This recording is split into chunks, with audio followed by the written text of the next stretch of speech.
units. Units of dynamic viscosity.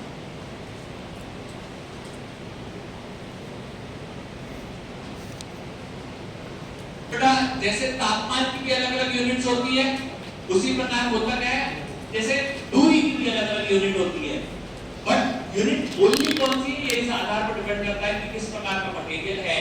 जैसे अगर मैं पूछूं आपके और मेरे बीच की दूरी कितनी किलोमीटर है, तो लॉजिकल होगा, लेकिन मीटर में पूछूं तो फिर सही है। तो इसी प्रकार क्या होता है, डायनामिक विस्कोसिटी की दो यूनिट होती है, एक यूनिट को कहते हैं एसआई यूनिट, स्टैंडर्ड इंटरनेशनल, इसको पहले एमकेएस वगैरह भी कहते थे, लेकिन अभी अपन केवल एसआई यूनिट के बारे में बात करेंगे, और इसकी एसआई यूनिट होती है पॉइंट्स। पॉइंट्स सीजीएस यूनिट होती है इसकी सेंटीपॉइंट्स। बिल्कुल ठीक, जो मीटर और सेंटीमीटर में रिलेशन है वही कोई रिलेशन इन दोनों चीजों में होता है, पॉइंट्स और सेंटीपॉइंट्स में। सीजीएस यूनिट की एक और यूनिट होती है जिसको कहा जाता है डायन सेकेंड पर सेंटीमीटर स्क्वायर।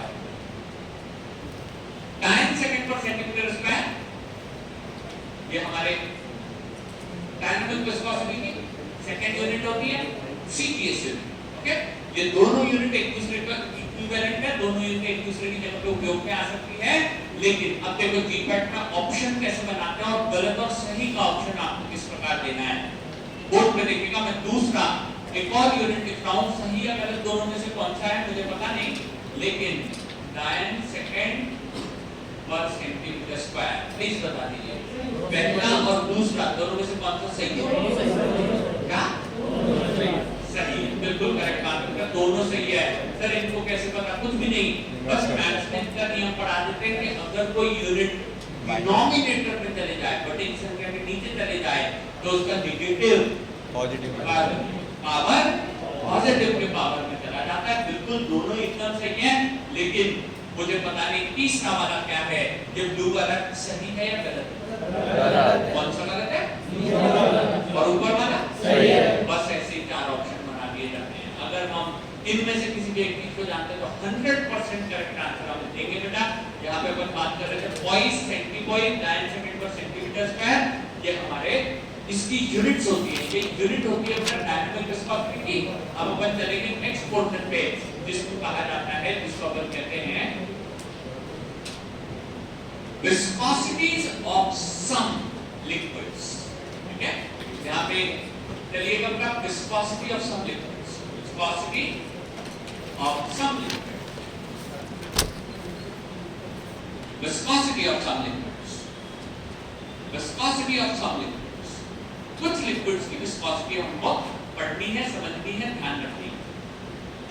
ओके, क्वेश्चन है आप लोगों की तरफ, किसी ऐसे लिक्विड का नाम बता दीजिए जिसके बिना जीवन संभव नहीं है। बिल्कुल, हमारे अर्थ पे तो 70% पानी है, इसलिए हमारे पास जीवन है। अगर हम बात करते हैं कि भाई ये पानी 70% हमारे शरीर में भी है, इसीलिए सबसे अधिक किसी भी लिक्विड पे अगर क्वेश्चन आते हैं तो वो होता है वाटर। ठीक है, यहाँ पे चलते हैं, यहाँ पहला लिक्विड है वाटर, और वाटर की विस्कोसिटी होती है 1.0019 सेंटीपॉइंट्स। इनके कन्वर्जन नहीं पूछे जाएंगे, पूछेंगे तो डायरेक्ट पानी पे क्वेश्चन आएगा। और वाटर इतना इंपॉर्टेंट कॉन्सेप्ट है कि इसका या तो विस्कोसिटी पूछते हैं, या सरफेस टेंशन पूछते हैं, या इसका boiling point, melting point, isotopic constant, कुछ ना कुछ पानी पे हर साल क्वेश्चन आता है। ठीक है, तो अपन चलते हैं, सबसे पहले बात करी हमने वाटर, जिसकी विस्कोसिटी है 1.0019 यूनिट, बताओ क्या? सेंटीपॉइंट्स। बिल्कुल सही है बेटा, आपको कंफ्यूज करने के लिए 1.0019 पॉइंट्स भी बनाएंगे। देखो लगभग 1 के बराबर, लगभग 1 के बराबर है, बहुत ज्यादा डिफरेंस नहीं है। लेकिन वाटर के बाद दूसरा सबसे इंपॉर्टेंट लिक्विड जिसके बिना बॉलीवुड का कोई गाना नहीं बन सकता, लिकर। ठीक बात है, हम बात कर रहे हैं अल्कोहल की, इथेनॉल। ठीक है, we are talking about ethanol, ethanol, ethanol, okay, common liquid है, एलिक्सर्स में और फार्मेसी में भी कई जगह उपयोग में आता है। ये इथेनॉल की विस्कोसिटी होती है बेटा 1.19 सेंटीपोल्स, ठीक है, याद रखना भी बहुत आसान है कि जब इथेनॉल अंदर चला जाता है तो बस दोनों आपके बंद हो जाते हैं, ठीक है, ऊपर वाले फॉर्मूला में से दोनों आपके बंद हो जाती हैं और इथेनॉल का फॉर्मूला आ जाता है 1.19, वाटर का 1.0019 और ये 1.19 है। नेक्स्ट पे चलते हैं, तीसरे को कहा जाता है, ये कहलाता है olive oil, olive oil, olive oil, olive oil. इसकी विस्कोसिटी होती है लगभग 100 सेंटीपोल्स। ये तेल जल्दी बहते नहीं है, अपनी जगह पे काट के चिपक जाते हैं, बहते नहीं है। चौथे नंबर की बात करते हैं castor oil, castor oil, olive oil, जैतून का तेल, कैस्टर ऑयल, ये और भी ज्यादा विस्कस होता है 1000 सेंटीपोल्स। विस्कोसिटी डायनामिक विस्कोसिटी कहलाती है। आगे चल रहे हैं, लेकिन इस क्वेश्चन में यहाँ पे बेटा हमारे पास जो ग्राफ था इसको रियोग्राफ कहते हैं। ये रियोग्राफ कहलाता है, हमारे न्यूटोनियन फ्लूइड का रियोग्राफ कहलाता है। इस ग्राफ पे वापस आ जाएंगे, मैं एक थोड़ी सी चीज बताता हूँ, उससे पहले आपका क्वेश्चन बेटा वैल्यू जो है आई कहाँ से, बैठ करके बात करिए, ये वैल्यूज आई कहाँ से, ठीक है। जैसे अगर कोई पानी बॉइल होगा हो तो अपन उसके अंदर थर्मामीटर डाल करके देख सकते हैं कि बॉइलिंग पॉइंट कितना है। उसी प्रकार इन्हें नापने के कुछ इंस्ट्रूमेंट होंगे, ठीक है, जिनको अपन कहते हैं विस्कोमीटर, जिनको अपन कहते हैं रियोमीटर। तो इनको नापना कुल एपरेटस से जाता है, लेकिन उसे नापने के लिए 2-4-5 घंटे से भी बड़ा एक्सपेरिमेंट करना पड़ेगा, हमें विस्कोमीटर्स लाने पड़ेंगे। इसीलिए इनकी वैल्यू वेल नोन न्यूटन जैसे साइंटिस्ट ने निकाली।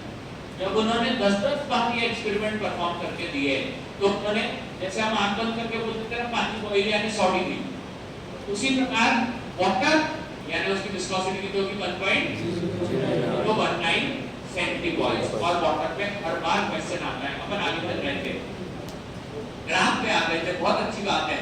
अगर आप लोगों के मन में क्वेरीज है, क्वेश्चन है तो जरूर पूछें, बहुत अच्छा रहता है, सबके डाउट क्लियर होते चले जाते हैं। ये जो ग्राफ है फिर से बता दीजिए, इसका स्लोप कैसा है, पॉजिटिव, नेगेटिव या जीरो, पॉजिटिव, और इसके स्लोप को कहा जाता है y, इसे रिप्रेजेंट करते हैं y, it is represented by y। इस y को, ये y एक सिंबल है, जैसे थीटा था उसी प्रकार ये एक सिंबल है, और इसको लंबे नाम के द्वारा कहा जाता है, it is called as fluidity, इसे कहते हैं फ्लूइडिटी, फ्लूइडिटी यानी बहने का नेचर, बहाव, फ्लूइडिटी, बहने का नेचर, इसे फ्लूइडिटी कहा जाता है। अब अपन आगे चलते हैं कि फ्लूइडिटी पे भी कभी-कभार क्वेश्चन पूछे जाते हैं। ये जो फ्लूइडिटी होती है इट इज रेसिप्रोकल, ये फ्लूइडिटी रेसिप्रोकल होती है हमारे विस्कोसिटी, डायनामिक विस्कोसिटी का रेसिप्रोकल, ओके। इंग्लिश मीडियम वाले बच्चे जानते हैं, हिंदी मीडियम वाले ध्यान से सुन लीजिए, किसी भी चीज का उल्टा कहलाता है रेसिप्रोकल। वन अपॉन समथिंग तो कहते हैं रेसिप्रोकल, होता यही है बेटा, नो डाउट। अब हमारी गवर्नमेंट हिंदी या लोकल भाषा में पढ़ाने को महत्व दे रही है, लेकिन हमने अपने टाइम पे ऐसा नहीं पढ़ा, और फार्मेसी में तो अभी भी ऐसा नहीं है कि आपको जीपीएट के क्वेश्चन इंग्लिश में ही मिलते हैं, हिंदी में कभी नहीं मिलते, ठीक है। हिंदी में वो क्वेश्चन नहीं आते, आपको इंग्लिश में कुछ टर्मिनोलॉजी तो समझनी पड़ेगी, जिन टर्मिनोलॉजी से आप ये डिसाइड कर सकें कि क्वेश्चन हमको कहाँ लगाना है। सर रेसिप्रोकल का मतलब होता है उल्टा, ठीक है। एक वर्ड भी होता है, अंग्रेजी के लोग कहते हैं रेसिप्रोकेट, ठीक है। मान लीजिए कि आप में से कई बच्चे अलग अलग कॉलेज से हैं और वो आकर के मुझे कहते हैं कि सर आप उन सर को जानते हो क्या? हमारे सर हैं, उन्होंने कहा था कि अंकित सर को मेरा हेलो बोल देना, ठीक है? आपने मुझ तक मैसेज पहुंचाया, अब मैं तो उनसे मिल नहीं पाया, मैं आपको ही कह देता हूं कि रेसिप्रोकेट द सेम, यानी आप भी मेरे तरफ से उनको नमस्कार बोल। रेसिप्रोकेट का मतलब होता है उल्टा, आपने उनका मैसेज मुझे दिया, मैंने अपने तरफ से उनको मैसेज दे दिया। रेसिप्रोकेट का मतलब उल्टा। Reciprocal of fluidity is called as dynamic viscosity. Fluidity की डायनामिक विस्कोसिटी रेसिप्रोकल कहलाती है, 1/something को कहा जाता है डायनामिक विस्कोसिटी। आगे चल रहे हैं, लेकिन हम आगे चले उससे पहले विस्कोसिटी को एक और प्रकार से दर्शाया या रिप्रेजेंट किया जाता है। इन सबको रब कर देता हूं, ये ग्राफ का भी पैटर्न कंप्लीट हो चुका है। विस्कोसिटी का पहला पार्ट जिसको न्यूटन ने पढ़ा था, जिस विस्कोसिटी को डायनामिक विस्कोसिटी कहा जाता है, वो कंप्लीट हो चुका है। डायनामिक विस्कोसिटी उसको अपन कहते हैं कोएफिशिएंट ऑफ विस्कोसिटी।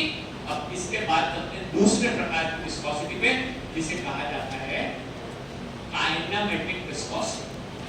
ओके, अगला हेडिंग डालेंगे ना, काइनेमेटिक विस्कोसिटी, बहुत ही छोटा सा है। काइनेमेटिक विस्कोसिटी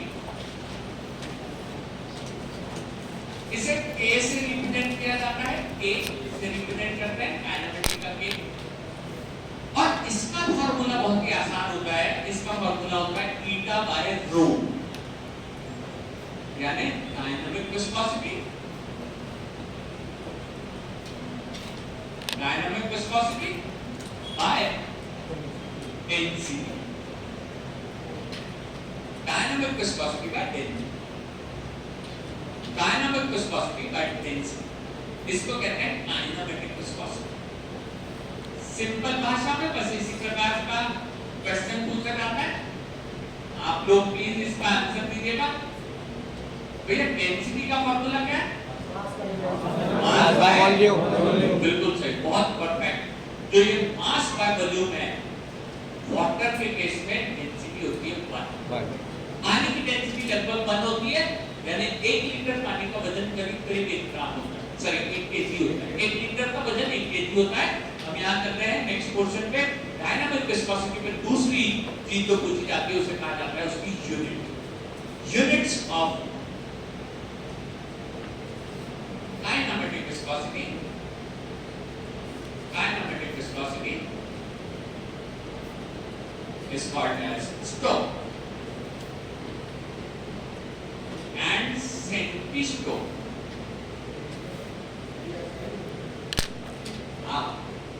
अगला क्वेश्चन में यही पूछने वाला था, आप बता दो भैया इसमें से कौन सी सीटीएस यूनिट होगी? लेकिन मैंने क्वेश्चन में क्या पूछा था? सीटीआई। तो सीटीआई यूनिट कौन सी होगी इसकी? सेंटीस्टोक। और ऐसा यूनिट कौन सी होगी? स्टोक। बिल्कुल ठीक, बहुत बढ़िया। इसे याद रखने के लिए छोटी सी ट्रिक है, उसको लिख भी सकते हैं कि हमारे इंडिया का सबसे फेवरेट ज्यादातर लोग खेलने वाला जो गेम है वो कहलाता है क्रिकेट। हमको पता है कि ये क्रिकेट जो है वो हमारे यहाँ का सबसे फेवरेट स्पोर्ट्स है। और जब भी आप बताओ काइनेटिक वेलोसिटी यानी क्या होता? काइनेटिक वेलोसिटी है मूवमेंट के कारण आने वाली वेलोसिटी, ठीक है? मूवमेंट के कारण आने वाली वेलोसिटी। और जब भी किसी बॉल पे कोई स्ट्रोक पड़ता है, बेटा स्पेलिंग को बदलाओ, स्पेलिंग अलग है उसी स्ट्रोक की और इसकी स्ट्रोक, दोनों की स्पेलिंग अलग है। लेकिन हम कई बार ट्रिक में कोई स्पेलिंग नहीं देखते, हम तो बस ये देखते हैं कि हमको याद कैसे रहे, ठीक है? तो हम ये बात करते हैं जब भी किसी बॉल पे कोई स्ट्रोक पड़ता है तो उसकी कौन सी वेलोसिटी बढ़ जाती है? काइनेटिक वेलोसिटी बढ़ती है। यहाँ पर काइनेटिक विस्कोसिटी को स्ट्रोक से रिप्रेजेंट कर रहे हैं। ये पानी के केस में लगभग समान है, ठीक है? तो यहाँ पे विस्कोसिटी दो प्रकार की होती है, एक डायनामिक विस्कोसिटी, दूसरा काइनेमेटिक विस्कोसिटी। डायनामिक विस्कोसिटी का फार्मूला क्या होता है या उसको कौन से सिंबल से रिप्रेजेंट करते हैं? डायनामिक ईटा, ठीक है? और काइनेमेटिक को एस, बिल्कुल सही है। लगभग है ना, होता क्या है कि आप लोग जब कॉलेज में पढ़ते हैं, फर्स्ट सेकंड थर्ड सेम तक पढ़ करके आते हैं, तो एक आदत पड़ जाती है हर लेक्चर के बाद सर में है गो आउट, ठीक है सर 5 मिनट रुक जाओ सर, अब भी जाकर के बॉटल करके आ जाता हूँ। और यहाँ पे जब क्लासेस लगती है तो लगभग 1.5-2 घंटे की क्लास चालू होती है। ठीक है, हमें पता है शुरुआत में थोड़ा सा एक समय लगता है कि भाई सर चीजों को एडजस्ट करने में, तो कभी कभार हम क्या करते हैं, अभी शुरुआत में 8 बजे तक क्लास नहीं खींच करके थोड़ी छोटी रखते हैं, जिससे कि आप लोगों को थोड़ा रिलैक्स रहे और फिर हर थोड़े दिन में 5-5 मिनट बढ़ाते चले जाओ, जिससे कि आपको भी ज्यादा बर्डन नहीं पड़े और थोड़ी सी हैबिट हो जाए। संडे के दिन इसीलिए सर ने केवल 1.5 घंटे की क्लास ली, धीरे धीरे तुम लोग अपनी स्पीड पर पहुंच जाओ, नसीब वाले सर की क्लास थी। ठीक है, अभी एक बार छोटा सा फटाफट जितना मैंने दिखाया ना, 1 या 2 पेज जितना भी हुआ है, फटाफट लाइन टू लाइन पढ़ लो, तो उसके बाद में क्वेश्चन पूछूंगा, यहाँ का यही याद करके जाना। ठीक है, एक बार थोड़ा लाइन टू लाइन घुमा दो।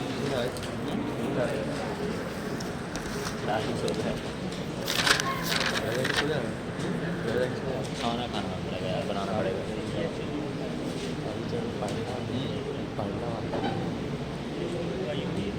पढ़ना होगा, खाना खाऊंगा सोऊंगा बस।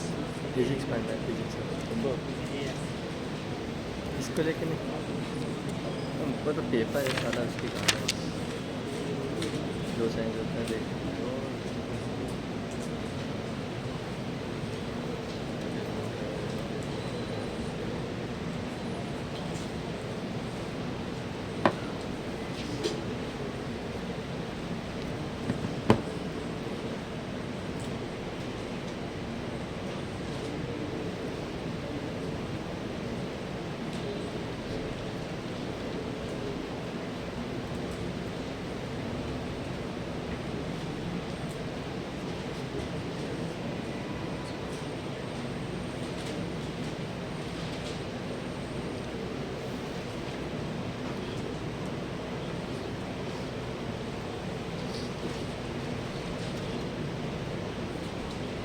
चलो टाइम आउट्स।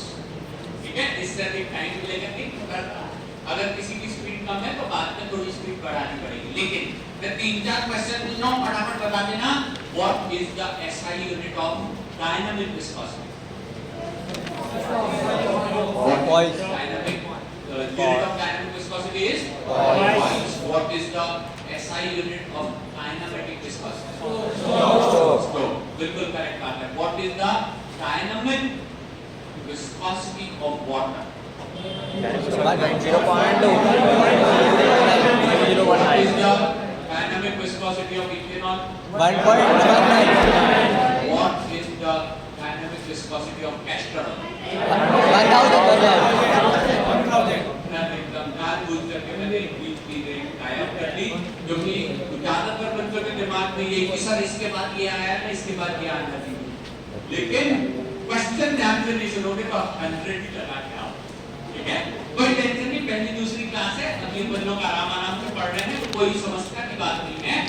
क्वेश्चन ध्यान से सुनना, इस क्वेश्चन में मैं तुम लोगों को फंसाने वाला हूँ। What is the reciprocal of dynamic viscosity?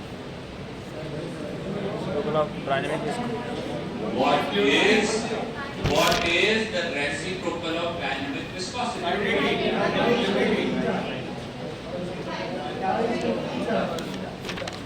वैसे बेटा सिंपल आंसर है, मैंने कहा कि थोड़ा मैं बता दूंगा इसके अंदर, करेक्ट आंसर है फ्लूइडिटी। जब फ्लूइडिटी का रेसिप्रोकल होता है डायनामिक विस्कोसिटी, तो डायनामिक विस्कोसिटी का रेसिप्रोकल क्या होगा? फ्लूइडिटी। बस ऐसे ही क्वेश्चन आते हैं। ये बताओ न्यूटोनियन फ्लूइड किस नेचर के होते हैं, मोनोबेसिक या बाइबेसिक? मोनोबेसिक। एक बार इनके graph with slope of positive या नेगेटिव? पॉजिटिव। और उस ग्राफ के स्लोप को कहते क्या है? और रियोग्राफ, ये थोड़ा सा क्वेश्चन को समझने में गड़बड़ की है सर, ऑप्शन दोगे तो समझ लेंगे। बिल्कुल सही, इसको फ्लूइडिटी कहा है। फ्लूइडिटी है बहने का नेचर। ठीक है, बहने का उल्टा क्या कहलाता है? विस्कोसिटी यानी रेजिस्टेंस। बिल्कुल ठीक बात है। ठीक है, तो विस्कोसिटी दो प्रकार की होती है, डायनामिक विस्कोसिटी, काइनेमेटिक विस्कोसिटी। अब आज के लास्ट टॉपिक पे चलते हैं, हेडिंग डालिएगा effect of temperature on viscosity. Effect of temperature on viscosity.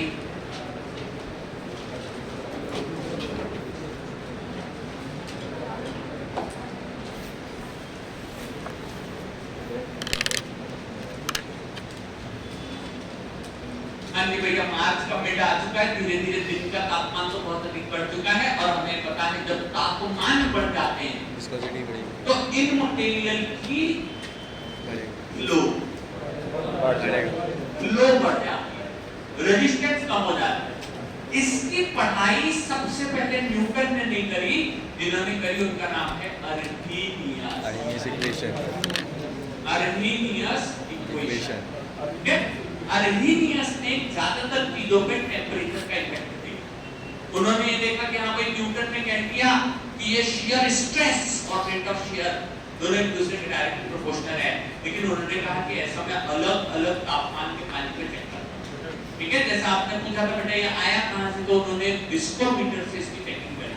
तो उन्होंने ये देखा कि तापमान बढ़ाने से क्या इफेक्ट आता है। तो अर्हीनियस की एक छोटी सी इक्वेशन अपने को यहां लिखनी है। आप ये जानते हैं फिजिकल फार्मेसी के अंदर हमारे को थोड़ा बहुत फिजिक्स आता है और हर क्वेश्चन में एक एक दो ग्राफ और एक दो छोटी छोटी इक्वेशन लिखनी पड़ती है। सबसे पहले यहाँ पे अर्हीनियस की इक्वेशन की बात करेंगे। ईटा यानी dynamic viscosity is equals to k e to the power e a upon RD। ठीक है, ये अर्हीनियस की इक्वेशन है। फार्मेसी में कई तरह तापमान के साथ साथ उपयोग में आती है, टेम्परेचर के साथ साथ इसका उपयोग आता है। क्वेश्चन आप लोगों से है, भैया प्लीज बताओ what do you mean by eta? Very good, what do you mean by this a? मैं बता देता हूं, इसको कहते हैं अर्हीनियस कांस्टेंट। इसको कहते हैं अर्हीनियस कांस्टेंट, अर्हीनियस कांस्टेंट। ठीक है, ईटा और a, ये स्मॉल e है ना, इसको बोलते हैं exponent. This is called as exponent, इसको एक्सपोनेंट कहा जाता है। तो एक्सपोनेंट के बाद बात आती है e a की, इसको कहते हैं एनर्जी ऑफ एक्टिवेशन। किसी भी फ्लो को शुरुआत कराने के लिए जिस मिनिमम एनर्जी की जरूरत पड़ती है उसको कहते हैं एनर्जी ऑफ एक्टिवेशन। ठीक है, ये जो एनर्जी ऑफ एक्टिवेशन है, इसके अलावा R यूनिवर्सल गैस कांस्टेंट कहलाता है। ठीक है, इसको बोलते हैं गैस कांस्टेंट, इसको बोलते हैं गैस कांस्टेंट, इसको बोलते हैं गैस कांस्टेंट, जो PV is equals to nRT ideal equation से आता है। वहां से R की वैल्यू आती है, ये भी अलग अलग वैल्यूज R और लास्ट में बात करते हैं T, जो एब्सोल्यूट टेम्परेचर कहलाता है, जिसको कहते हैं टेम्परेचर इन केल्विन। ये डिग्री सेल्सियस वाला नहीं है, केल्विन का टेम्परेचर, केल्विन का टेम्परेचर। ओके, और जब इस इक्वेशन के अंदर अपन ले लेते हैं लॉग, जब इस इक्वेशन के अंदर हम ले लेते हैं लॉग, तो क्या होता है, log of theta is equals to log of a plus EA upon RT। ठीक है, इतनी सी इक्वेशन, इस इक्वेशन में लॉग लेने पे ये EA अपॉन RT जो इसके ऊपर था, पावर में था, वो नीचे आ जाता। बस इतना सा याद रखना है कि विस्कोसिटी और टेम्परेचर दोनों एक दूसरे के इनवर्सली प्रोपोर्शनल है। तापमान बढ़ने पे फ्लो बढ़ता है, विस्कोसिटी कम हो जाता है। तापमान कम होने पे फ्लो कम हो जाता है, विस्कोसिटी बढ़ जाती है। इसके दो छोटे छोटे एग्जांपल दूंगा, लेकिन उससे पहले हाँ बेटा तुम्हारा कुछ क्वेश्चन था? विस्कोसिटी मेजर करने के लिए रेनॉल्ड्स मीटर का यूज करते हैं। नहीं बेटा, रेनॉल्ड्स एपरेटस में रेनॉल्ड ने ये बताया कि लिक्विड एक दूसरे पे स्लिप होते हैं, विस्कोसिटी निकालने के लिए कैपिलरी विस्कोमीटर या रूट फील्ड विस्कोमीटर जैसी चीजें उपयोग में आती है। उसको अपन यू ट्यूब विस्कोमीटर या ओस्टवार्ड विस्कोमीटर हमें भी आएगा। ठीक है, पढ़ेंगे, वो सब हमारे अगले क्लास के अंदर आने वाला है। और इस टॉपिक को, इस चैप्टर को हम लोग यहाँ फटाफट खत्म करते हैं। 2-3 एग्जांपल सुनना आपको, आपने किसी को जाके देने के लिए। अच्छा सुनो, जल्दी से सुनो, बस ये लास्ट का टॉपिक है और ये फिर क्लास अपन एंड करेंगे। देखो कितना अच्छा एग्जांपल अभी मैंने बताया था, घर में उपयोग में आने वाला दूसरा कॉमन लिक्विड है मिल्क। ये मिल्क दो जगह अलग अलग तरीके से प्रेजेंट होता है। एक मिल्क रखा रहता है फ्रिज के अंदर, ठीक है, जब ये फ्रिज के अंदर का ठंडा मिल्क रहता है और हम इसको निकालते से मान लीजिए छानना चाहते हैं, ठीक है, किसी चालनी से उसको छानना चाहते हैं, तो शुरुआत में तो हमको लगता है कि हमने मिल्क डाल दिया, लेकिन नीचे तो ड्रॉप ड्रॉप गिर रहा है। ठंडा मिल्क अच्छे से फ्लो नहीं होता, उसमें फिल्ट्रेशन यानी फ्लो तो बिल्कुल ही नहीं है। ठंडा लिक्विड अपनी जगह पे बहुत समय तक रुका रहता है, उसका फ्लो कम रहता है, विस्कोसिटी ज्यादा रहती है। लेकिन हमारे कैलकुलेशन बिल्कुल बिगड़ जाते हैं, जैसे अभी पानी पीने में हुआ था ना, वैसे ही कैलकुलेशन बिगड़ जाते हैं अगर हम वहीं पे उबलते हुए मिल्क को उठा करके उसी ग्लास में पलटाना था। तो भी आपने देखा होगा कि कई बार सर उसमें भी तो मिल्क इधर उधर गिर जाता है। रीजन स्पीड बढ़ जाती है, लिक्विड का विस्कोसिटी टेम्परेचर कम। बढ़ने से उसका फ्लो क्या हो जाता है, अधिक। विस्कोसिटी क्या हो जाती है, उसी का एक और एग्जांपल, आप में से कई सारे बच्चे हॉस्टल या रूम में रहते होंगे प्राइवेट, तो आप ये जानते हैं ठंड के दिनों में जब हम पानी गर्म करते हैं स्टोव पे और उसको बाल्टी में डालने वाले रहते हैं, तो भी कई बार हमारे कैलकुलेशन बिगड़ जाते हैं और वो पानी इतना पतला, इतना लेस विस्कस रहता है कि डालते से ही पकड़ के इधर उधर भी गिरने की संभावना होता है। हमारे कैलकुलेशन रहते हैं ठंडे पानी की तरह कि सर वो ऐसे ही जाना चाहिए और बकेट में जाना चाहिए, लेकिन जब वो गर्म पानी रहता है तो इसकी जगह इतने फैलाव से वो नीचे की तरफ जब गिरता है तो हमारे पूरे कैलकुलेशन बिगड़ जाते हैं। मिल्क में भी ऐसा ही होता है, गर्म पानी में भी ऐसा ही होता है, और इसी प्रकार हमारे जो कैलकुलेशन है, इन कैलकुलेशंस को सही करने के लिए इंडस्ट्री में ये कहा जाता है, आप पढ़ेंगे बेटा ऑर्गेनिक केमिस्ट्री की लैब में आपको सिखाया जाएगा कि जब आप किसी चीज का फिल्टरेशन करो तो एकदम ठंडे फ्रिज की जगह उसको हल्का गर्म कर दो। 30-50 डिग्री का लिक्विड बहुत अच्छे से फ्लो होता है। विस्कोसिटी और टेम्परेचर एक दूसरे के इनवर्सली प्रोपोर्शनल है, एक दूसरे के जस्ट अपोजिट चलते हैं। ये टॉपिक ये अर्हीनियस इक्वेशन यहाँ हमारी लगभग कंप्लीट हो जाती है। जल्दी जल्दी लिक्विड एक दूसरे पे फ्लो होता है, स्लिप होकर के जल्दी से आगे बढ़ता है। अगर इसका टेम्परेचर जो है वो हमारा बढ़ा रहे तो जल्दी जाता है, विस्कोसिटी कम हो जाती है, और यही हमारे डायनामिक और काइनेमेटिक विस्कोसिटी के पूरे रिलेशनशिप। आज का क्लास यहाँ पे हम एंड कर रहे हैं। अगली क्लास में नॉन न्यूटोनियन फ्लूइड्स पढ़ा करके जो आपके विस्कोमीटर्स है वो भी पढ़ा